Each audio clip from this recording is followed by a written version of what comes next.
Hello, folks, and welcome to this week's edition of TRP News. I'm your host, James Andre, and I want to thank you very much for joining me this week. This week, we're going to start with Baltimore. You probably have heard about the protests in Baltimore. Citywide curfew in the past few days has been lifted, and the National Guard began pulling out of Baltimore after a week of protests and demonstrations. Demonstrations began in response to the death of 25-year-old Freddie Gray as a result of injuries sustained while in police custody. 6 police officers have been charged by the Baltimore prosecutor with crimes ranging from false imprisonment and misconduct in office to manslaughter and murder. Demonstrations managed to call the world's attention to the killing of Freddie Gray, but once again, actual concern is reserved for the water cooler ready topics of arrests, violence, and court cases. Discussions of policy and policing in the news and in the media are non-existent, and from the government, no word of reviews of practices or new policies being instituted.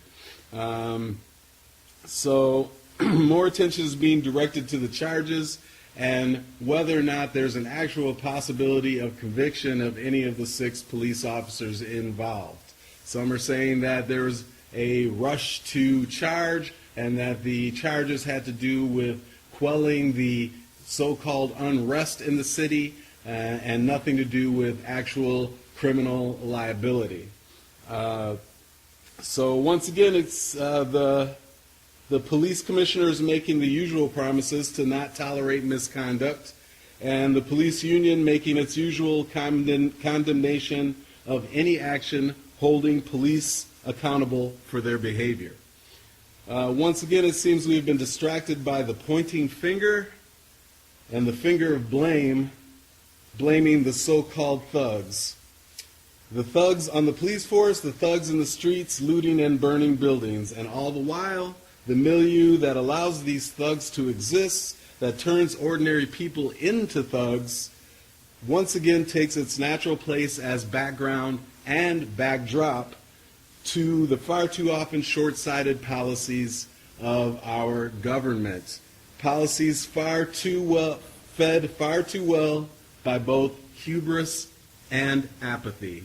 So here we are again. We have another death, unwarranted arrest, unwarranted police scrutiny, a violation of the Constitutional Bill of Rights to reasonable search and seizure, and we have demonstrations and an outcry in the city of Baltimore, and now we have charges pending against 6 police officers, yet nothing said about new policies or new police practices. So this is the same story over and over again.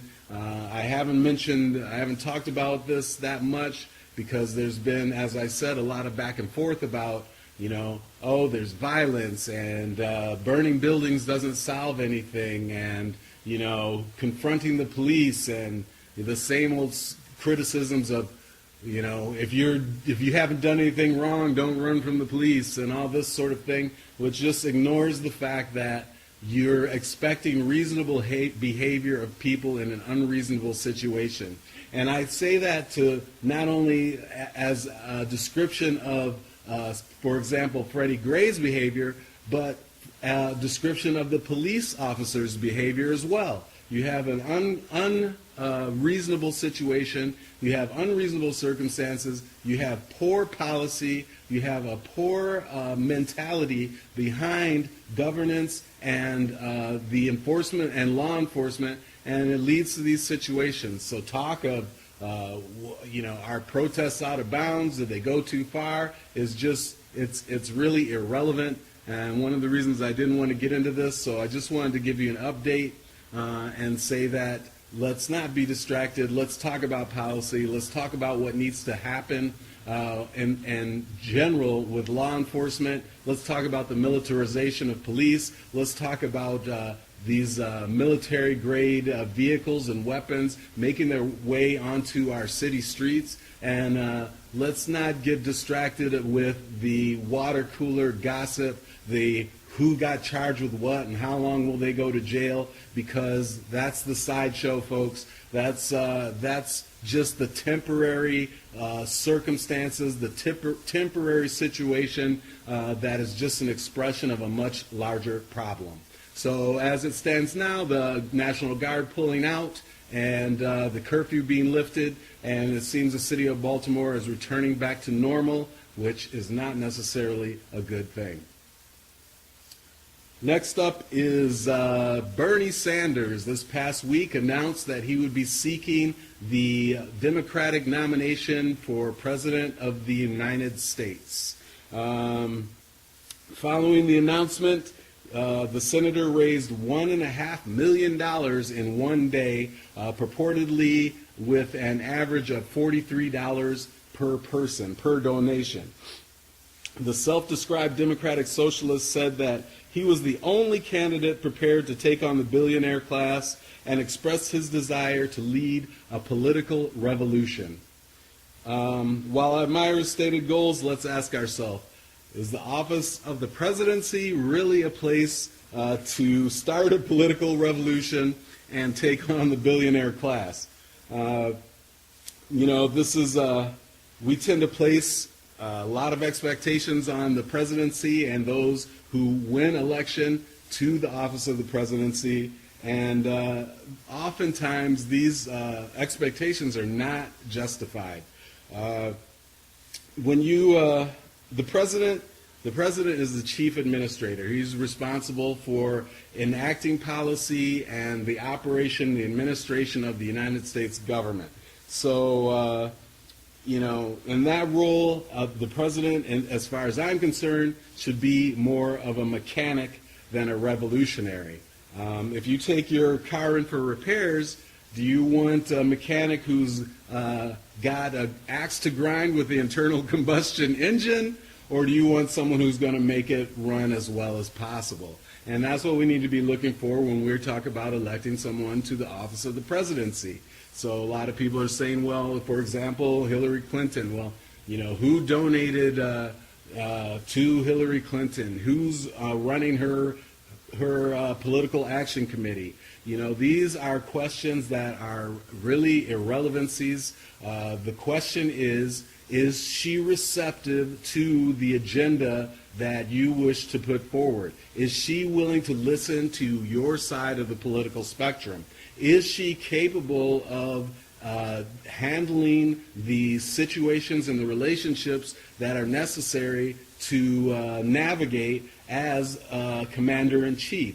Those are the real questions. Whether or not you can trust someone, as I said before, whether or not you believe them, these are all just shorthand excuses for abrogating your responsibility for being aware of what's happening and giving your input into the operation of your government. So if you live in, as most of the country does, in an area where more than half the people do not vote, right there, there's a bigger issue than whether or not Hillary did some legal work for Monsanto 20 years ago. These are irrelevancies, and we need to stay focused on what's really important. If you look at Republicans, they have effectively outlawed abortion. They've eliminated taxes on the wealthy, and they haven't had the presidency for 7 years. So, how did they do it? And why didn't it matter to them that they couldn't trust Barack Obama? It has very little to do with it.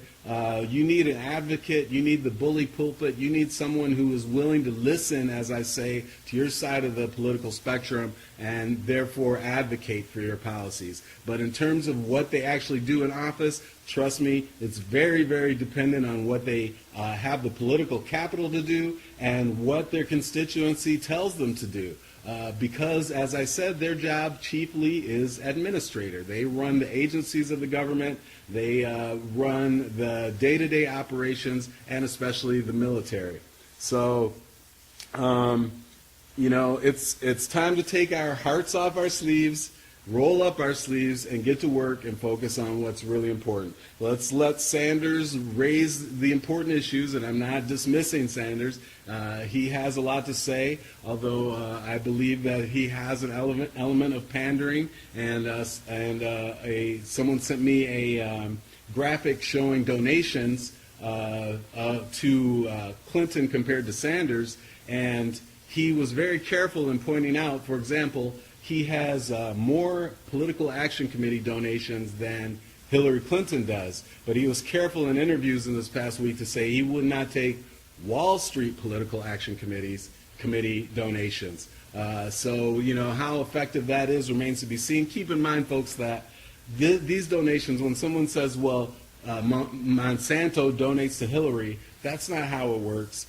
Yes, there are bundlers there at these corporations, but these are individual donations, and other than that, these are political action committees that are donated to. So it's not money going directly to the candidate. And once you reach a certain point, let's face it, and we're talking about billion-dollar elections, who are you not going to raise money from? That's really the issue. I mean, if you really want to talk about what's significant, let's talk about who didn't give to Hillary, because at $1 billion, almost everyone has stuck their finger in the pie at that point. So let them raise the important issues, but let's not be distracted from the congressional, from the state, and from the local races, because that's really what's important. It's important that we keep the White House, but it's also important that we focus on these more down ballot races. So I'll reiterate my support for Hillary Clinton for presidency in this next two elections, presidential elections, and I will tell you, I supported Obama in 2008 and 2012 because number one, I thought he was the best chance in 2008 to take the White House, and of course in 2012 he was an incumbent, and I support Hillary for the same reasons this election. I think she is the best chance for Democrats, and therefore any aspect or any color of the liberal agenda to take the Oval Office. So Bernie Sanders, $1.5 million and counting, a political revolution, and the man, as he says, to take on the billionaire class, as self-described democratic socialist, is now in the race for the presidential primary on the Democratic ticket. He is from Vermont, senator from Vermont, an independent, and he is not required to change party affiliation to run for the nomination of the Democratic Party. He just has to accept their agenda, their platform, their basic principles, and as long as that is the case, he can be accepted as a Democratic primary or Democratic nominee without changing party affiliation. So, obviously there's going to be more to come on the presidential primaries and the presidential race as things heat up, and we will keep you posted. All right, and now an update on Yemen. So this has been going on for about a month and a half now. Saudi Arabia has been bombing Yemen, trying to reinstall their basically a hand-picked president who was forced out of the country and is president in exile in Saudi Arabia. And there are Houthi rebels that are fighting to maintain control of the country of Yemen, and they are being fought by the Saudi Arabians who are being supported by the United States, and they are being fought by now ISIS and Al-Qaeda. ISIS, I told you last week, released a video saying that they are now in Yemen, and subsequently, a few days later, they released another video showing the capture and decapitation, as is their MO, of Yemeni soldiers. So they are apparently actively participating and fighting in this war. And as I told you last week, some are saying that the Saudis are actively encouraging the participation and coordinating with the terrorist groups ISIS and Al-Qaeda. Another note this week, amid these accusations that they're coordinating with terror groups, there are new reports that Saudi Arabia is using cluster bombs in civilian areas. Cluster bombs were banned by a 2008 treaty, which is adopted by 116 countries. Cluster munitions contain dozens or hundreds of sub-munitions, and the sub-munitions are designed to explode after spreading out over a wide area, often the size of a football field. So they release this bomb. The bomb releases several dozen smaller bombs that spreads out over a wide area, and then those subsequently explode. Some of those bombs fail to explode, posing a long-term threat to civilians. So if you're familiar with this, you know that in a lot of countries, there are still minefields that exist from past wars. In fact, even as recently, I think, was in the last 5 years, an excavation in London found an unexploded bomb. So from World War II. So these bombs don't always go off, and they're shiny manufactured products, and oftentimes it's children or someone else who is just unaware, and they fall victims to unexploded ordnance, and in this case, a cluster bomb. The U.S. has not acknowledged the ban on cluster munitions, so the United States views the ban as views cluster bombs as perfectly legal. They do have sort of a directive restricting their use purportedly to areas that do not contain civilians. However, this was not the case when the Saudis used the bombs this past week. It was a civilian area. In fact, the war is being fought almost entirely in civilian areas in Yemen. And the U.S. is said to be the one supplying Saudi Arabia with the bombs. In fact, in August 2013, the U.S. Department of Defense concluded a contract for the manufacture of 1,300 of these bombs for Saudi Arabia, delivery to be complete December of this year. So 1,300 of these particular bombs, and here's an image for you to look at and see what these look like. And they're being delivered to Saudi Arabia, and Saudi Arabia is using them. A spokesperson for the Saudis said that the categorization of the weapons as banned isn't correct, quote unquote, presumably referring to the fact that the U.S. does not recognize the ban.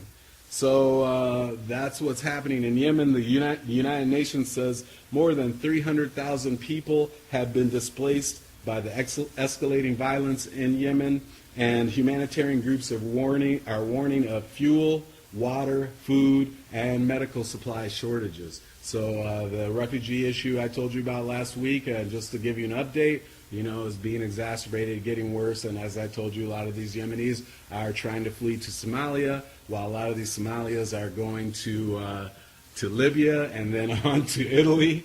So it's just a big pot that these people are just trying to survive and try to escape violence, and they have nowhere to go. They're bombing their neighborhoods. There's all these factions fighting, and so now 300,000 more people and nowhere for them to go as it stands. I told you a little bit about some of the refugee camps, and there's some talk of establishing more of these camps, but as I pointed out, this is no way for, with all the wealth and resources in the world, for us to allow people to live. Not only that, these camps are breeding grounds for discontent and radicalization. So the U.S., I think, in my opinion, is really going down the wrong path here in this support of the Saudi action in Yemen. There is word that there is a rising criticism of the Saudi actions, and frankly, it's starting to stink pretty bad. Cluster bombs, we have and supposed quote-unquote Arab contingent landing in Yemen, ground forces, which the Saudis deny, and we have ISIS and Al-Qaeda both taking prisoners, taking military bases, ports, and the U.S. completely silent. So we'll keep you updated on Yemen. That's how things are standing right now. Okay, and now an update on the HIV outbreak in Indiana. There are now, as this report, over 140 confirmed cases in Scott County, Indiana.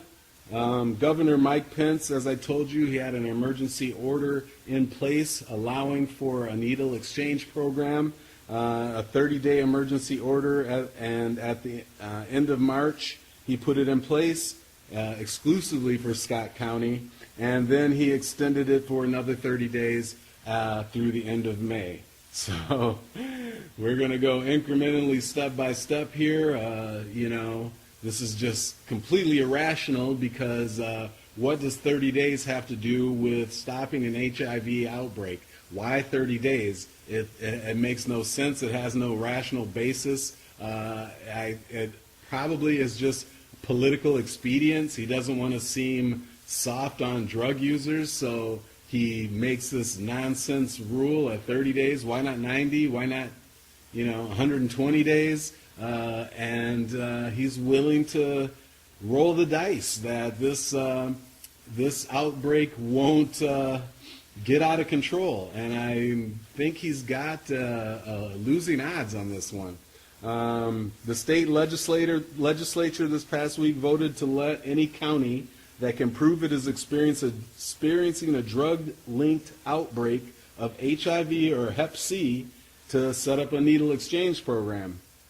So critics say only a handful of municipalities will be able to meet the stringent criteria. There's so much red tape to make this needle exchange exclusion or waiver happen that no one even has the resources to make it happen. And I'm going to tell you a little bit about what's required. And by the time anyone passes through this, this Kafkaesque process, we're going to see several hundred more cases of HIV.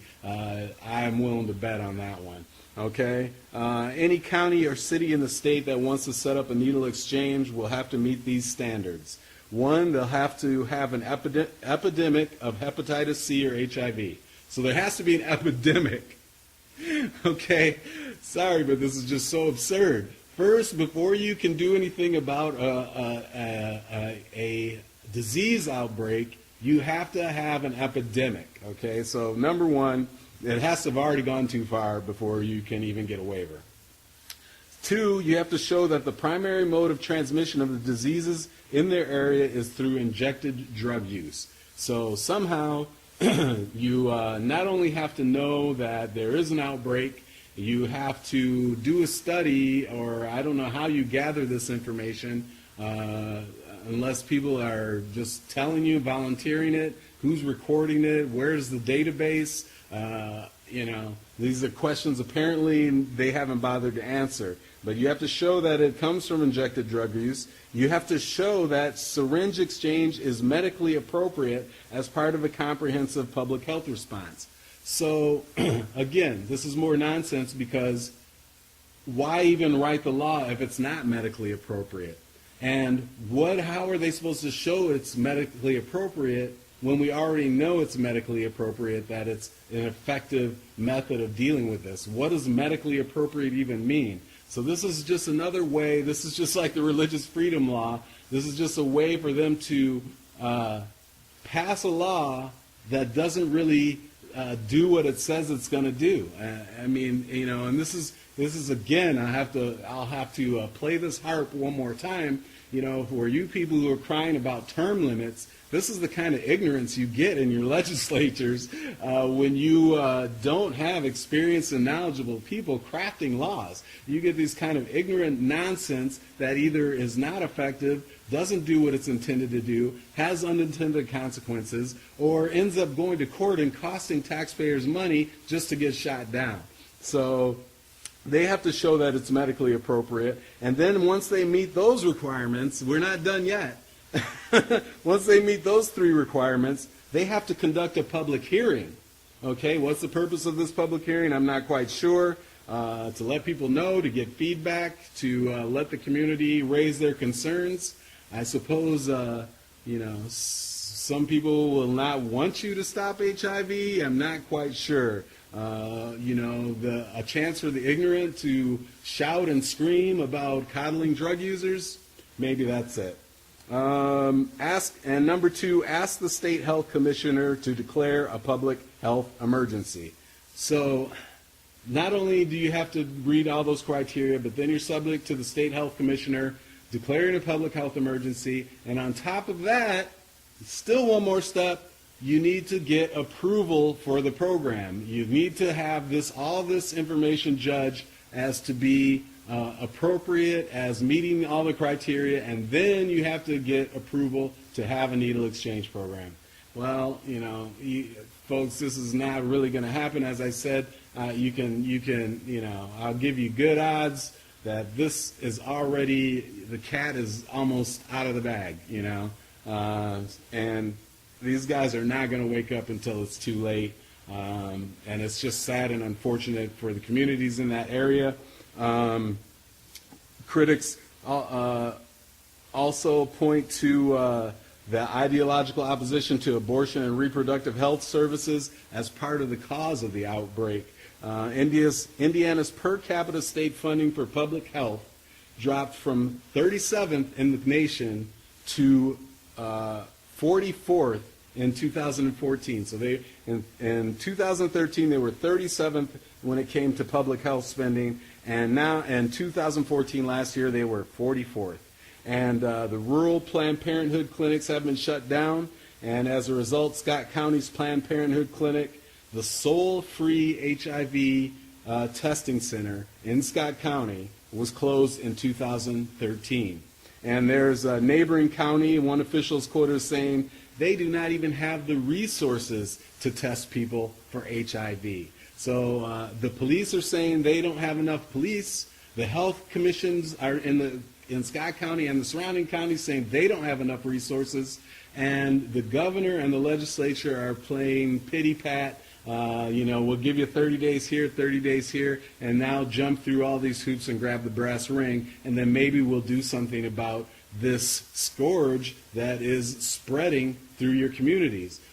These counties, surrounding counties of Scott County, are already showing a spike in Hep C and HIV. So, this 30 days here, 30 days there, and rigmarole of requirements for the needle exchange program already not working. 140 cases. One study, outbreak study, said that we're still in the middle of an exponential growth of this problem, and it is pretty much guaranteed to spread to the surrounding counties. So that's an epidemiological study someone did, and it's not looking good, people. So, this is what you get. This is what you get when you, put ideology above being rational. This is why it's so important not to play games, personality politics, not to pander, not to listen to distractions, because this is what happens. Your public health gets put at risk, your lives get put at risk, and it's not pretty. Who's going to take care of these drug users? We have a mandate in this country that people receive health care. These people go on Medicaid or Medicare, and the taxpayers end up paying for their lifestyle anyway. Instead of just giving them a few free needles, we ended up footing the bill for their HIV treatment. You know how much that costs? I mean, these are a lot of pills you're talking about, expensive pharmacology that's taken every day and every month. And, and here we are, and here Governor Pence and his legislature is just allowing the problem to grow. No aggressive action. They just cannot look at reason. They cannot look past their ideology and their reflexive, puritanical, it's not even a belief system. It's not even a matter of beliefs. It's a matter of pure ignorance, their ignorance system. And we're going to see where it goes. Hopefully they wake up soon. Finally, I told you last week, I went on and on and on last week about the Trans-Pacific Partnership, and I told you that was going to be pretty much it for me in terms of going in depth. I will keep you updated, and I want to now give you an update as to what's happening. As I told you, I was extremely disappointed in some of the people, leaders on the left like Bernie Sanders and Elizabeth Warren, because they are pandering to you and they are deceiving you when it comes to what's happening with the Trans-Pacific Partnership. Not only that, which, I'm not surprised coming from politicians that this sort of thing happens, but beyond that, as I told you last week, the Trans-Pacific Partnership and the Trade Promotion Authority, Fast Track as it is known, is just an insignificant issue when it comes to progressive agenda, the progressive agenda. It's a distraction from a lot more important issues, and so I just wanted to go through it last week because, it's an illustration of how badly we get sidetracked on the left, and I wanted to illustrate point by point how you were being deceived and misled. So that said, I wanted to give you an update as to what's happening with Fast Track. As yet, there's no date set for a vote on the legislation, which will set the terms for the congressional review and approval of the Trans-Pacific Partnership. Doug Palmer from Politico reports that 4 Democrats in the Senate excuse me, may make the difference. It should be noted that of those 2 of those 4 senators, Shaheen of New Hampshire and Kaine of Virginia, are both former governors and have remarked on the importance of trade to their states. So I say that because, these are people who had to deal with the economies of their states. Okay, these aren't senators who reached statewide and national office and never had to run a government. They just had to write laws. These are people who had to balance budgets, had to work with budgets, had to work with commerce and trade. Shaheen led a trade expedition, I guess you'd call it, to another country. So these are people who understand how these deals affect their states and their economies. They both have remarked on the importance of trade to their states, and Senator Shaheen supported Obama on 3 trade deals in 2011. Senator Kaine's spokesperson, is quoted as saying the senator is, quote, generally supportive of free trade on account of how it's helped fuel Virginia's economy. So also Senator Feinstein of California, some are saying, is going to be in the yes column. She voted in 2002 to give George Bush similar authority, trade promotion authority, and voted in support of CAFTA, the Central American Free Trade Agreement, despite some opposition to that trade deal as well. So many representatives are reportedly being lobbied very vigorously from labor unions and the progressive wing of the Democratic Party, led by Senator Warren and Senator Sanders. I told you how I feel about all that. Last Thursday, saying, quote, nothing is easy these days in Congress, House Republican Paul Ryan said, we're going to pass it.